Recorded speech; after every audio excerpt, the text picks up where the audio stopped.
Welcome to Bloomberg Technology. I'm Emily Chang, currently sheltering in place in San Francisco. Markets down, investors on edge, oil futures plunging. The Dow, S&P, and the Nasdaq all ending the day in the red. This as the White House and lawmakers are still negotiating a potentially $500 billion aid deal, much of which would go to small businesses. We are currently standing by for the daily White House briefing scheduled to start at the bottom of the hour. Some sticking points we'll talk through in a moment. This as a slew of corporate earnings roll in over the next few weeks. We started with IBM today. Revenue there falling. Also IBM withdrawing its forecast. We'll have Netflix for you tomorrow. Tech this morning buoying the markets, but that support fading by the afternoon. Joining us now, our Bloomberg Markets reporter, Taylor Riggs, who is in New York and has been following all of the back and forth. Taylor, obviously a wild day.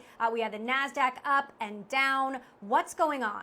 Yeah, Emily, you're exactly right. Firmly in the red, though, on the closing bell, off anywhere from 2 to 2.5% on the major averages. Nasdaq as well at one point in the green, then turning red solidly off about 1%. What is going on is in the oil markets. That's exactly what you alluded to. In about a minute, I'm going to try to explain some of the technicalities that were underway within the oil markets. It is the May contract that is up for expiration tomorrow. If you are a holder of this contract come tomorrow, that means that you have to take the delivery and the storage of this oil. Well, no one really wanted the delivery and the storage of the oil given the expense and the costs that are associated with that. So you had a massive sell-off in the May contract, at one point settling down now at negative $37 a barrel as traders really tried to unsell May and roll that forward into the June and July contracts. So the June and July contracts are a much better indicator of where oil is actually trading at this moment. $21 to $27 a barrel or so, a much better indicator, but still nonetheless a negative $37 a barrel is a stunning number no matter how you look at it. Though as we wake up tomorrow, it really will be all about June and July going forward. We did, though, get a note from Bank of America saying that June contract could go to zero if you don't see an increase in demand. It is all about demand destruction at this point, Emily.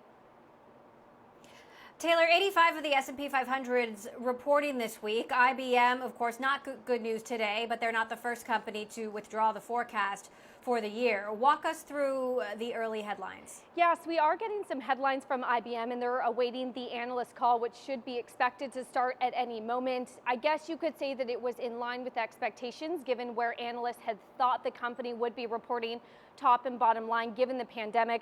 Revenues, we know, fell about 3.5% in the first quarter to about $17.6 billion. Earnings as well also dropping to about $1.84, also where analysts thought the company might report, given the expectation of how this pandemic has really been filtering through. Frankly, though, a lot of strategists, Emily, had said we don't care about first quarter. It really is about that guidance. As you mentioned, they withdrew their 2020 guidance, so the company did come out and say that they will give an update at the end of the second quarter based on the macroeconomic recovery that's underway. Most strategists really want to know at the end, how does this impact some of the tech companies and the tech spending from their clients in hardware and software and cloud division.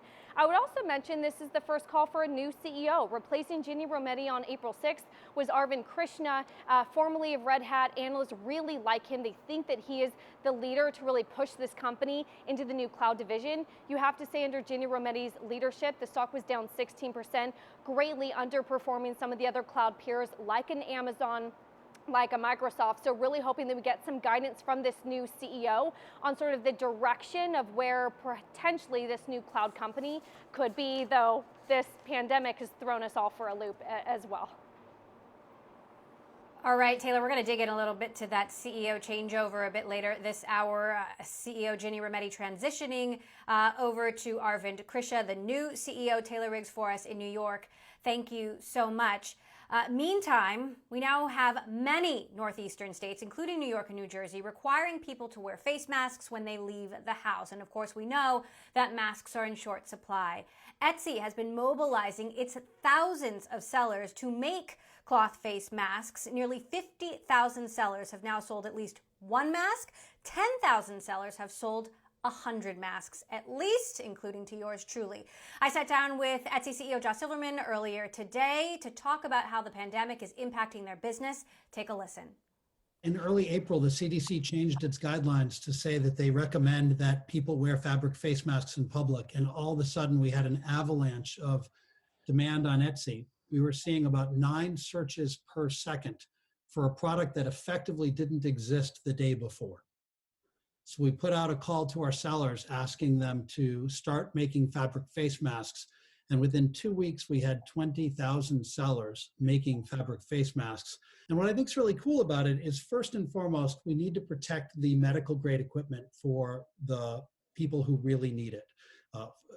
Essential workers and medical workers. Second is we're providing income to people who otherwise, maybe they sew wedding dresses, for example, and that the wedding industry has been really hard hit. So you're helping your fellow citizen. And third, you can buy a mask that has a sense of style that can express your personality. And so we think it's been a nice opportunity for the Etsy community to come and help. How does this continue? Talk to us about the biggest challenges of continuing to mobilize your sellers to do this, given that there's no end in sight. Yeah, I mean, the demand has been overwhelming, and the challenge on the team has been extraordinary. So they woke up on April 2nd to suddenly have the definition of the word mask change. If on March 31st you were searching for a mask on Etsy, you almost certainly wanted a Halloween mask, or you wanted cream to put on your face to make your skin look younger. And literally in hours, the definition of mask needed to change. So the search team needed to work really hard. Our seller team needed to reach out to all of our sellers and get thousands of them to start making. We've produced a lot of information to help our sellers figure out what is the right pattern to use, what are the right fabrics to use, and all the different information that they need to be successful. So it's really been a big effort from everyone. And of course, our sellers that are working so hard to meet this need. Talk to us about how this crisis is impacting. You've got tens of thousands of, self-employed folks, micro business owners. How are they reeling from this? Yeah, so let's talk about the bigger impact on, independent workers generally. These are sole proprietors or people who don't earn a W-2. We have about 2.7 million of them making and selling on Etsy. But the community is even bigger than that. There's 57 million independent workers in America. It's about 1 out of every 3 working age people in America is an independent worker. And while all of the best intentions have been there in the CARE Act to provide support for them, they're really not getting almost any support in the PPE, in the EIDL, or in the expansion of unemployment insurance. So we really need to change the execution of those so that they meet some of the most needy communities. Speaking of that, I understand you're on the board of Shake Shack, and they just today announced that they're going to actually be returning the PPP loan that they received. There was a lot of backlash because A, the money just ran out so fast, and B, a lot of it did go to chain restaurants and larger companies. So, in part because of that, they've returned the money. They've also got capital coming from other places. But tell us a little bit about that decision and where you think this money should be going. Yeah, I mean, it's a great example of, Shake Shack has been very hard hit, and obviously there's not a lot of people going to restaurants, and Shake Shack did what most businesses would do, which is they get in line and they fill out an application, and they were able to receive funding. But Shake Shack has resources, and they also were able to raise money in the market. And so they gave back the government assistance, and Shake Shack didn't know that the money was going to run out and that it was going to come at the expense of small independent businesses. But Shake Shack really cares about being a great citizen. And so they decided to give the money back to make sure that it can go to the neediest communities. And that's where, when we talk about independent workers, these 57 million independent workers, they're at the back of the line. They weren't even allowed to apply for the PPP until April 10th. And by then, the money had largely run out. The application process itself talks about things like payroll data that an independent business doesn't have, so the application form isn't designed for them. So while the law specifically says that independent workers are included, the actual execution of the application process has completely excluded them, and we need to fix that. So I wrote an op-ed on to the Hill today. I've been on the phone with members of Congress to really mobilize us, and our sellers have been working to mobilize us to get this issue fixed. Now, obviously, these small business owners, these self-employed folks, they're your biggest concern. Has the jump in the mask business led to a jump in business for Etsy? Though, I mean, I'm curious if, how this impacts the overall, your bottom line, given that you've been able to mobilize folks so quickly. Yeah, so we gave a business update in very early April. And what we said at that time was that January and February were off to a really strong start. And then in March, Etsy got hit pretty hard, as did the rest of the world, I think, as the stay-at-home orders came in place and schools got shut down. And then we saw some uplift through the back last week of March.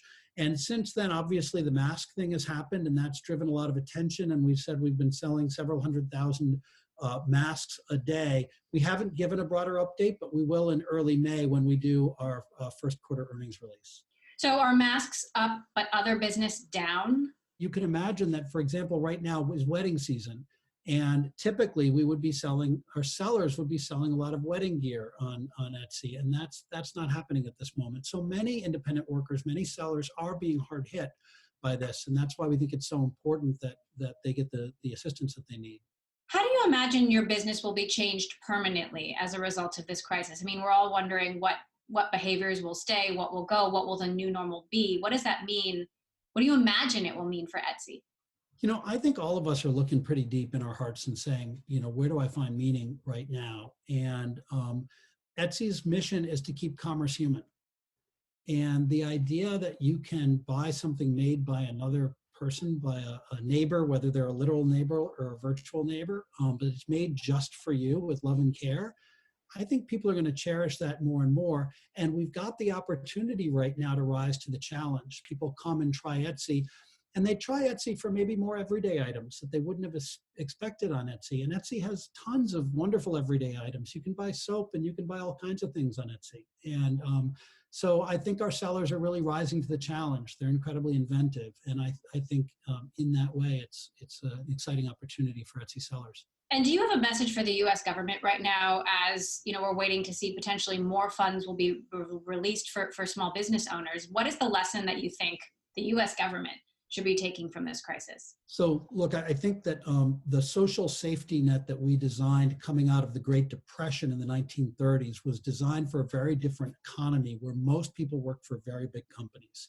And today, a very large part of the workforce are independent workers. And so we need to think about the social safety net. We need to think about designing unemployment insurance in a way, for example, that covers the self-employed. And we need to think about other government programs so that they're explicitly designed. What we're seeing now is that those programs simply were never designed with sole proprietors or freelancers in mind. And so that's where I think a lot of the execution is getting tripped up.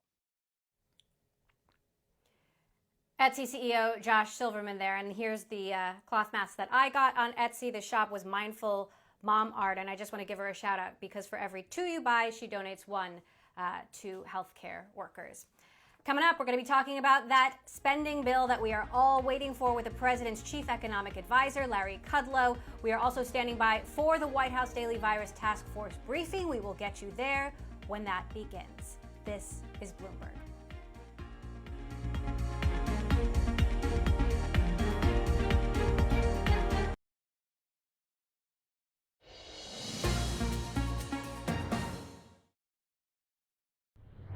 I don't think the rules were bad to begin with. I mean, there might have been some glitches here and there. I think Secretary Mnuchin has done a terrific job over at Treasury, working with SBA. I guess nothing's perfect in life, but on the whole, you know, judging by how fast that original $350 billion went out the door, went out the window, I think it's a very, very good program. Now, mind you, we're stepping up into the medium-sized area, but that's being done principally through the Federal Reserve's lending facilities, the so-called Main Street lending facilities. And, of course, there will be some assistance to large, important companies that have hardships. Obviously, the airlines are one of them. So, look, I think it's a pretty solid program. There are always tweaks here and there. But the fact that it works so quickly, I think, is testimony to its efficiency. Larry, I agree on one of those points. It's acted much quicker than I thought it would. I thought there would be troubles getting the money out the door. Doesn't seem that was the case at all. I accept that. I was certainly wrong about that.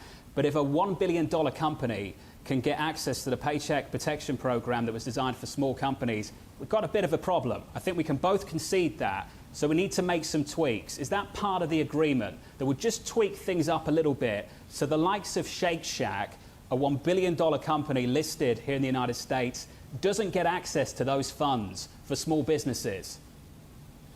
Well, look, Jonathan, I'm not. I haven't really followed the Shake Shack story. Apparently, there are some issues there. They may be able to seek financing through the Federal Reserve loan facilities. I don't want to go there. There will always be tweaks. We're trying to do this as expeditiously as we can. And look, the whole point is, and we've talked about this, and I'll just repeat it, we just want to stabilize, put enough cash, enough liquidity into the economy to get us through the next couple weeks. All right, that's the whole purpose of this. Small businesses and those who work for small businesses, as you know, the unemployment numbers are very bad, although there's some evidence that perhaps they might be slightly less bad. But it's a very bad hardship situation, no question about that. If we can get through the next couple of weeks, and as you know, the administration's health scientists have given the governors a very good guidance and roadmap for reopening in several stages, then May may be a transition month into a much better economy, moving out into the summer, where hopefully the contraction will give way to some economic growth. We're just trying to set the stage for that and keep folks going, you know, with the direct Treasury checks, with the deferral of the payroll tax, with the deferral of student loans and income taxes, and on and on. That's what we're trying to do. I think in a short period of time, I got to give credit, I think the operating agencies have done a good job. Let's move on to tariffs and trade, shall we? A latest announcement, in fact, overnight, we'll be deferring some payments of tariffs on some goods. Can you give us some clarity there, Larry, what the purpose of that latest move is overnight? You and I have talked about this back and forth several months now. Some action overnight. What have you done? Why are you doing it? On the so-called MFN, most favored nations, where there are hardship cases, Jonathan, we will suspend tariffs for a few months, I think 3 months. We are not rolling back 301s, i.e. China tariffs. We're not rolling back 232s or other trade deals. But in some cases, the customs duties, right, the excise tax you pay on the imports, the customs duties will be lifted if there are hardship cases. In particular, there is a lot of concern about retailers and related supply chains getting into the United States. It's a significant action. We want to help folks. It's a way of helping out certain industries. It's not an enormous action, and it doesn't change the president's own trade policies. But yes, we're suspending and deferring, as we have with things like income taxes and payroll taxes and elsewhere in our recovery plan. U.S. National Economic Council Director Larry Kudlow there. For more information on where this deal stands, this potentially $500 billion in additional aid package, I want to bring in our Bloomberg government congressional reporter, Emily Wilkins. Emily, talk to us about where negotiations stand right now. Obviously, there have been a number of sticking points. We thought they might have had a deal by the end of today. That has not yet happened. Not yet. Although the Senate is planning to meet Tuesday for a potential vote on it. That vote has been scheduled. We will see what happens. But yes, as you mentioned, we do have some sticking points left. Sticking points about whether states and localities are going to be getting enough funding. Sticking points over who is going to be overseeing virus testing. Some of the big numbers are there. They have made progress since last week, but they're not quite there yet. What does this mean for the small businesses who are clamoring for this money? I mean, we were listening there to the issues surrounding Shake Shack, which got a loan and then returned a loan. We're looking at potentially $300 billion more, but that can go pretty fast as well. Sure, and there has definitely been discussion about how to make sure that it's not just the large businesses that are getting the loans, that it's small businesses getting the loans, that it's perhaps businesses that are a bit more in need getting the loans. That has definitely been a part of discussions on Capitol Hill. But I think the big thing that a lot of these lawmakers are focused on is that PPP funding, it has run out, and they want to get that back for small businesses. That's an urgency on both sides right now. What is your expectation of how the Senate and the House will vote on this? So for the Senate, they could potentially pass this via a mechanism known as unanimous consent. That means that senators don't have to all get back to D.C., that they can just pass it very quickly, very smoothly on Tuesday, but all 100 senators have to agree. But the Senate has done something like this before. It's possible. For the House lawmakers were alerted over the weekend by Majority Leader Steny Hoyer that they might have to be back in D.C. at some point this week. Last time we saw lawmakers travel through the night from places as far away as Michigan to get to D.C. to physically be present because they will potentially need a quorum. In the past, members have tried to block the House from taking votes on the last coronavirus stimulus package, and a quorum was needed. So members are on notice, but at this point, everyone's just waiting to see if a deal will be announced. All right, so we've got the $300 billion for small businesses, another $25 billion for virus testing. What's the rest up to that potentially $500 billion? Sure. So we have $75 billion that Democrats asked for hospitals. Remember, that was a big sticking point last week where Republicans wanted to move with just the small business funding. Democrats said, hold up a minute. That funding also will potentially have a significant portion aimed at rural hospitals, $25 billion for virus testing. We're also going to have a potential $5 billion to $6 billion going to an economic injury disaster loan program, and that could provide as much as $10,000 for individual businesses. All right, our Bloomberg government reporter Emily Wilkins, thanks so much for giving us that update. We'll be right back with more of Bloomberg Technology after this quick break.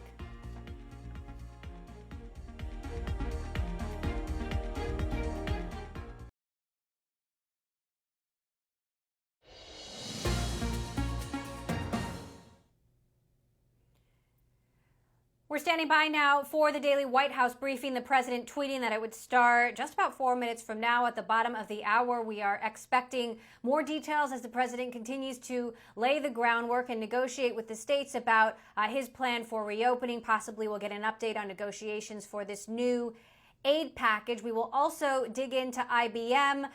The call has been ongoing. The numbers and headlines continuing to roll in. IBM shares down after hours after the company pulled its four-year forecast and reported a drop in revenue. More on that after this quick break.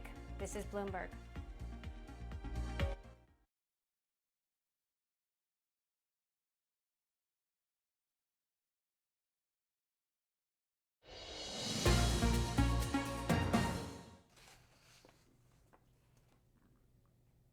Welcome back to Bloomberg Technology. I'm Emily Chang. IBM kicking off earnings season today for big tech. Shares down after hours. The company reporting a revenue drop and withdrawing its full-year forecast. I want to bring in Daniel Newman, a Futurum Research principal analyst who covers IBM. Of course, Daniel, a big challenge for IBM, just like so many companies dealing with the economy going into a recession. What's your take on these headline numbers? Yeah, I think there's obviously you're going to see the concern about the withdrawn guidance going forward. But given the Armageddon that we've been hearing about with earnings coming up, I actually said there has a glimmer of hope here because there was a beat on earnings per share. There was a little bit of a shortfall on the revenue. But given what we were expecting, I don't know that could be seen as a bad thing.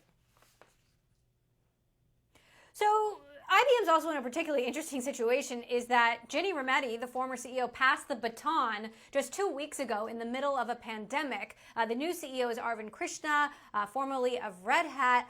Talk to us about the challenges that he has ahead, not necessarily having the same sort of institutional knowledge that she did, but also having a fresh look. Yeah, I think there was a lot of excitement about Arvind Krishna when the announcement came out. I think the opportunity for those fresh eyes.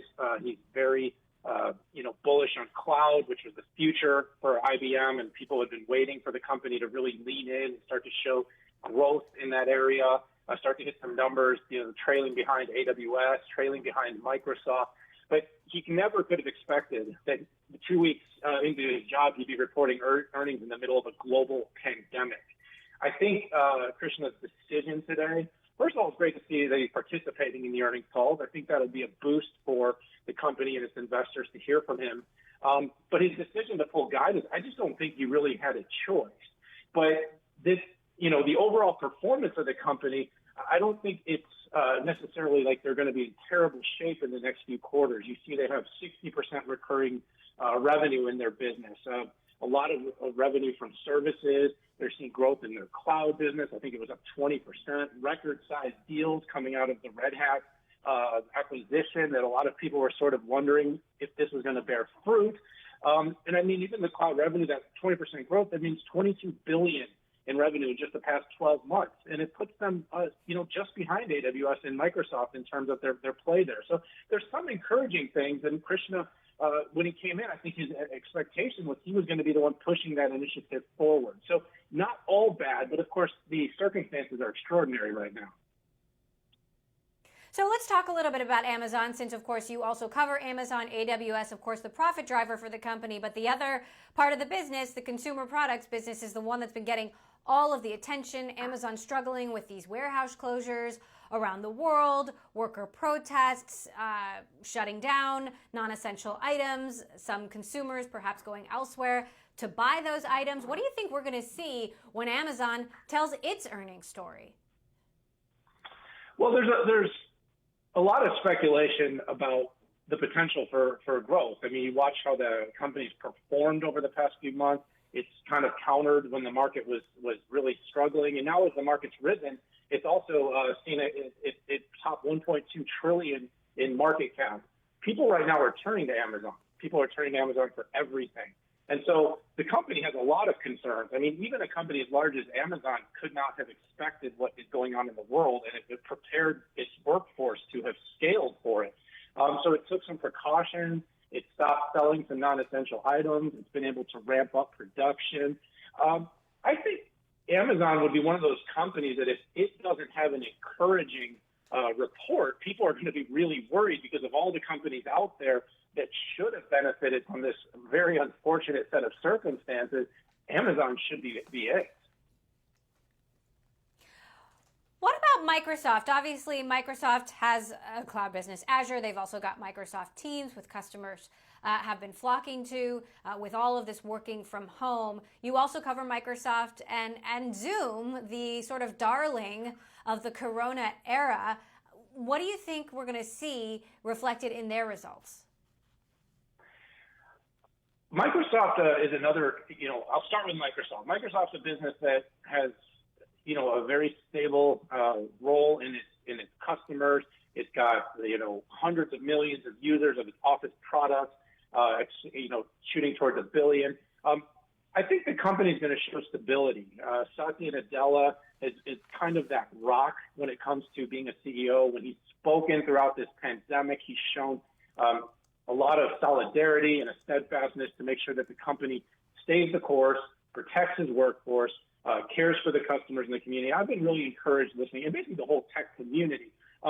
Teams for Microsoft has been a growth. I mean, I believe I heard 44 million daily users now, and that's about 4 times where Microsoft Teams was at from the start of this pandemic. So it's seen an explosive growth in that area. So there's some encouragement there. I mean, it wouldn't surprise anybody to see numbers fall short, and of course the suspended guidances. So Microsoft, I expect them to be another one of those bellwethers of tech, where if the company is shows well versus all of tech. But of course, it wouldn't be surprising to see it not have as strong as it's had over the past 4 or 8 quarters, which have been exceptional. Zoom's numbers have been screaming. Their growth has been disproportionate to anything else in the market. It was one of the first companies that was able to capitalize on this video boom when the company actually went into China and made its services free there. Having said that, I think that the product has a really good service and experience, and people have liked that. But the company also has had some woes. And so they've had some security woes, the Zoom bombing. It's had some capacity and service issues. It had some issues with whitelisted servers in China where data was flowing through. So I think I hope that the extraordinary growth in its market cap and its resources end up becoming a catalyst for the company to make investment in its in the platform, in the security. As I've said to some other sources that I've talked to about this, the company needs to shore up its hold because it's grown so fast, but it's been a tremendous story. All right. Well, we will be across them all as those earnings roll in. Daniel Newman of Future Research, thanks so much for sharing your thoughts with us. Speaking about Amazon, we had the chairman and CEO of UPS on Bloomberg Television earlier today. David Adney, of course, UPS delivers a ton of Amazon package and has also been answering questions about what they're doing to keep employees safe throughout this crisis. Take a listen to Adney with our own David Weston earlier today. What I'll say industry-wide, so from a whole macroeconomic standpoint, is obviously a lot more healthcare, PPE, and critical shipments like that, and I think you're seeing that all across the industry. And with businesses being closed and with people sheltering in place, you see more e-commerce, more residential deliveries across the industry too. So that would be the two biggest things. And the good thing about our flexible global logistics network is it allows us to flex to meet the needs of governments or meet the needs of our customers. So it's interesting times, that's for sure, David. Yeah, that's for sure for all of us, David. Let me pick up on what you just talked about, that flexible logistics, because you really have pushed hard on automation and bringing the computer, the digital age, into your delivery system. Is this experience going to expedite that? Is that going to drive it even farther and faster than you were doing already? Well, one, it makes us very thankful that we have invested in the automation and invested in our transformation initiatives, which were all focused about speed and focused about agility. And of course, with the situations we're facing now, that just stresses the importance. But even when this crisis is over, we're just living in in a time of great change. So we think we will continue to build upon that. So it's just more important now than ever, and I don't see that diminishing once we get through this crisis. Now, thus far, your experience with the UPS, does it tell you anything that would really be helpful to us about restarting the economy? What you've seen shut down, what you think might come back? I do think we can add a lot to that story, and I'm proud to be a part of the Great American Economic Revival Group, one of them that the president is leading. And the thing that we have to offer is that since we have been declared a critical infrastructure business, we've been operating through the heroic efforts of our UPS drivers and loaders and pilots and mechanics throughout this crisis. And so we have learned a lot. And one of the things that I will be sharing with other businesses that have had to close down is what we have learned, what we see works, and what we would recommend they do and not do. So I do believe that we would add a lot of value to that discussion.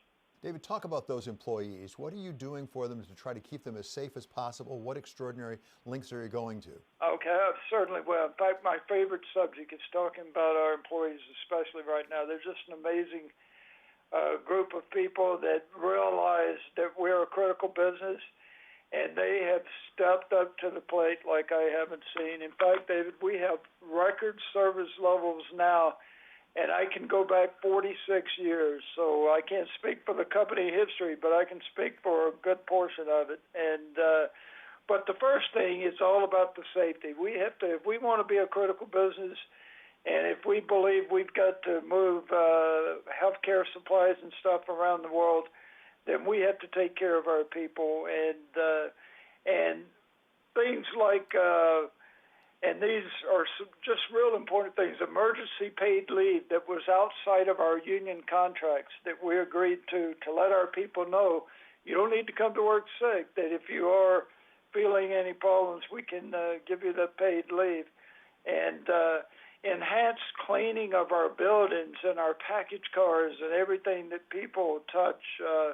Of course, following CDC guidelines and sanitizing supplies and masks.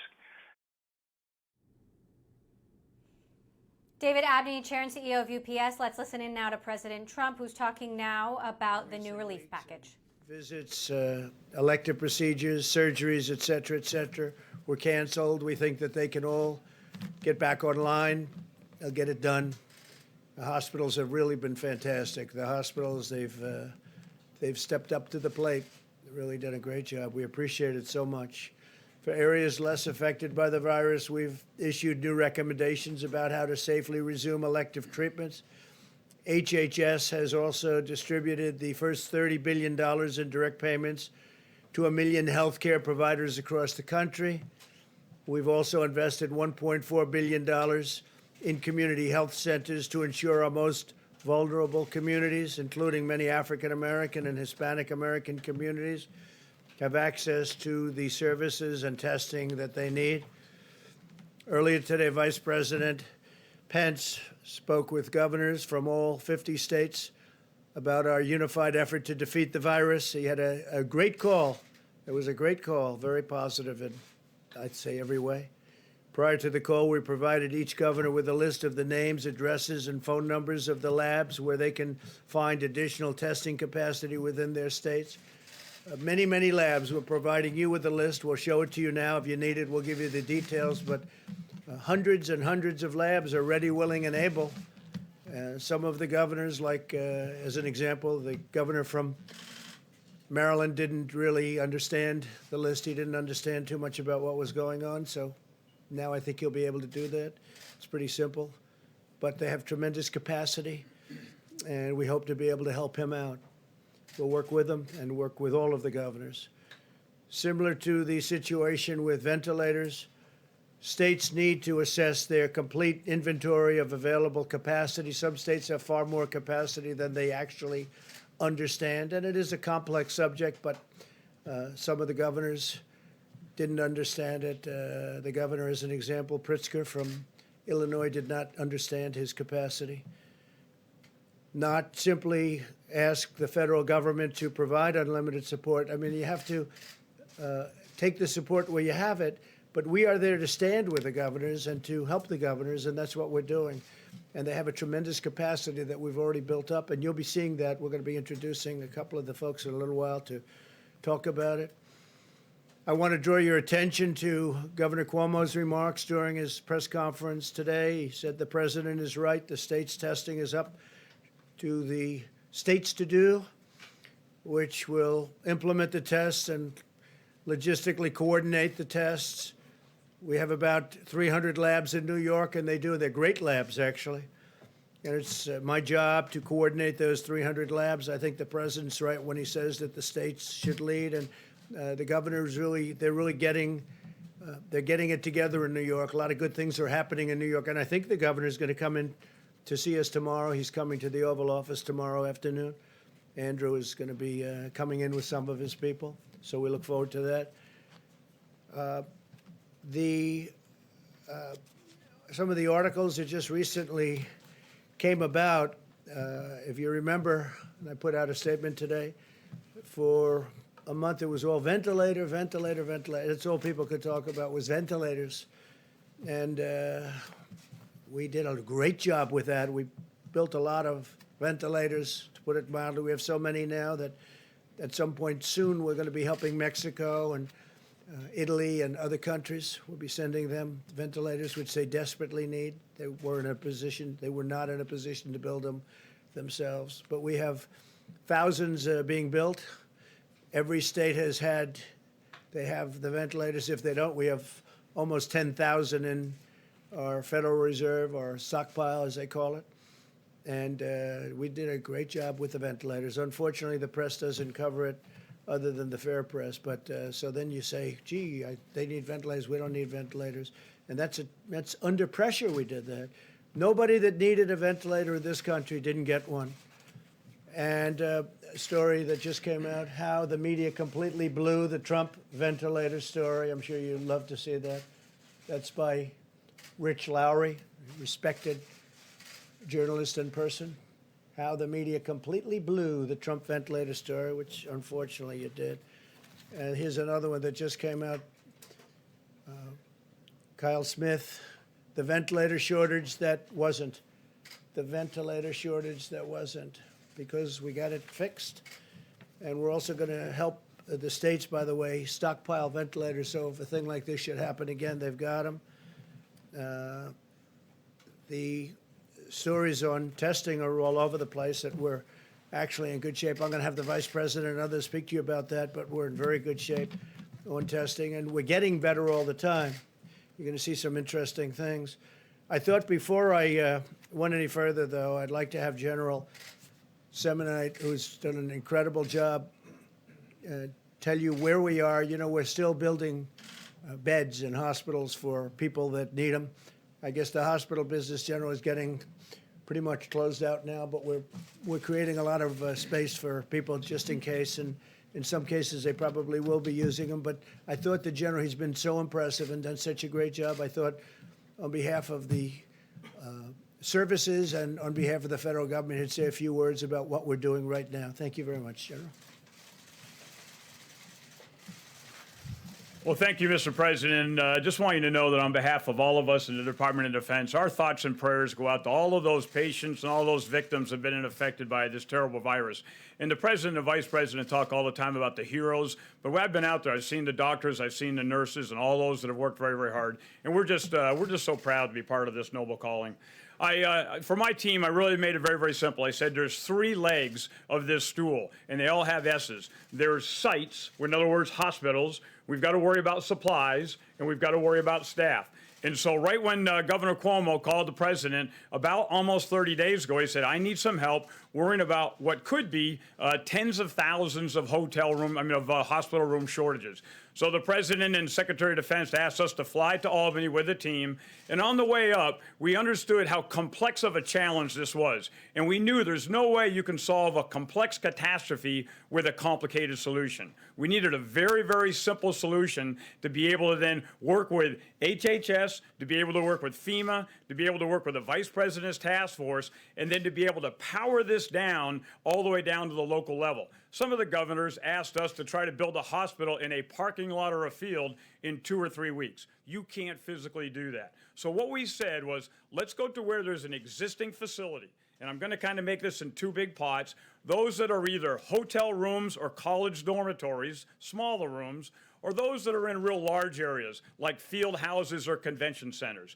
And we designed those standard facilities that could be either non-COVID or COVID, and then we got that approved here at the federal government to be able to then power that back down. So we went to Governor Cuomo, and he said right up front, I love the concept, I need you in the Javits Center, I'm ready to start having you work tomorrow afternoon. So when we flew back that afternoon, the next day, we basically built this standard design and then continued to be able to power it down all the way down through the rest of the team. So I just want to show you a couple slides here, and we'll kind of let you know where we're at right now, Mr. President.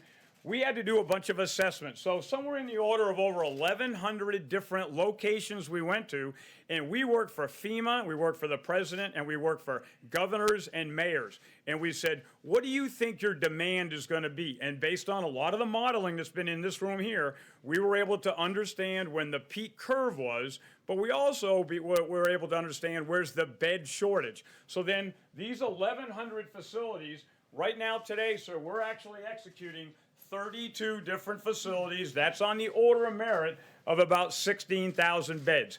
8 of those are all done. We've still got a lot more to complete. And in the next week and a half, we're going to complete about 15 more facilities.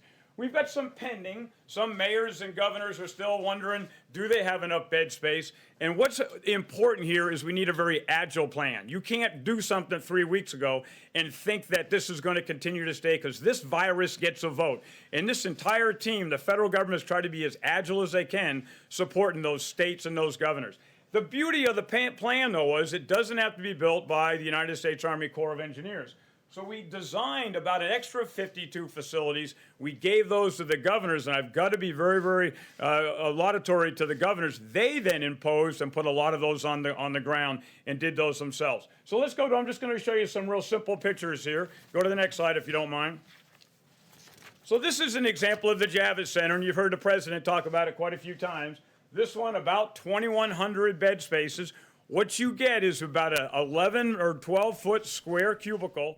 There is lights in there. There's a nurse call, so if you need to be able to call the nurse station, there are nurse At the White House press briefing here, talking about the supply of hospital beds, of ventilators. We just heard from the president that he is optimistic that the $500 billion new aid package, that a deal will be reached on that tomorrow, that the Senate votes on that tomorrow. Also, he said that he would be putting 75 million barrels of oil into the National Petroleum Reserve. We're going to continue to listen to that briefing and bring you any headlines as we have them.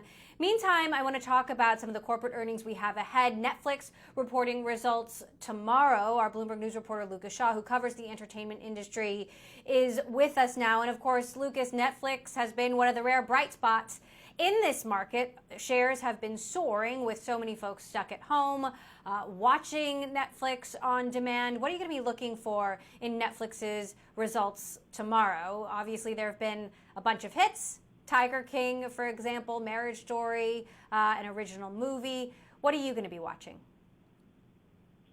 And the expectation is that it will be a blockbuster quarter. The first quarter is already a pretty strong one, usually for Netflix. It forecasts about 7 million additions this time. I think most analysts expect that it will beat that number. A lot of them have revised their expectations in the past couple of weeks up towards 7.5 or 8. So it will be something of an expectations game. Let's say Netflix reports 8, 8.5, and it beats what it had said. Will that be enough, considering all the buildup? And I think a lot of people will also be looking at any commentary around the pipeline of new shows. There's been no interruption of new product in March and April. Ted Sarandos, the chief content officer, has said that they're good for a while. But Netflix has pretty much nothing in production right now. This is a company that relies on putting out something new almost every day. And at a certain point, this will become a problem if they can't produce what they need to lure customers later this year or next year. That was going to be my next question. We've already blown through season 3 of Ozark, Tiger King, first world problems, I know, but you've got networks running the same movie over and over again. I mean, is this problem going to face Netflix, not just Netflix, but other content providers, whether it is Disney or Apple or Hulu? There will eventually be problems if production cannot get started again over the summer. I think a lot of the streaming services in particular are pretty good for the time being because they tend to try to kind of load up their shows. Netflix, because they release every episode at once, they can't release a show before they're done with production like a lot of traditional broadcast networks do. So there is something of a stockpile, but once you get into the summer and fall, I think you're going to see it get pretty lean, and a lot of companies are going to have to get creative about how they're going to try to produce shows. It's why you see already some of these reality shows, American Idol and The Voice, they're going to come back with the different contestants performing remotely. So, Netflix aside, are there any other streaming entertainment winners in this pandemic? We know Disney Plus has had a huge spike in subscribers, but of course they're dealing with the park situation. I've read stories about whether this could be Apple TV's moment, Apple TV Plus's moment, and then of course there's Quibi, where we saw a spike in downloads the first week, but that seems to have slowed down. Yeah, I mean, the big winner just in the streaming game, other than Netflix, seems to be Disney Plus, at least in the paid version. Twitch and YouTube and Instagram Live are seeing huge surges in audience, but not necessarily in advertising because the advertising climate is really challenged right now. And it's too soon to know with a lot of these new services. We got day 1, day 2 numbers with Quibi, but we'll really have a better sense when we get through the 90-day free trial period. Peacock is just starting to roll out. HBO Max is coming next month. I think for the time being, this is benefiting the incumbent because anybody who hasn't tried out Netflix, Amazon, Hulu, Disney Plus is going to. There's a much bigger hill to climb for something that's new that has to introduce itself to the public in the first place. All right. Well, we'll be all over Netflix earnings tomorrow. I know you will as well. Our own Lucas Shaw there with us for an update. Meantime, we've been continuing to listen in to this White House briefing. Again, the president saying he's putting 75 million barrels of oil into reserve. You can continue to follow the headlines from here. Check it out on the terminal at Live Go. We'll be back tomorrow. This is Bloomberg Technology. I'm Emily Chang.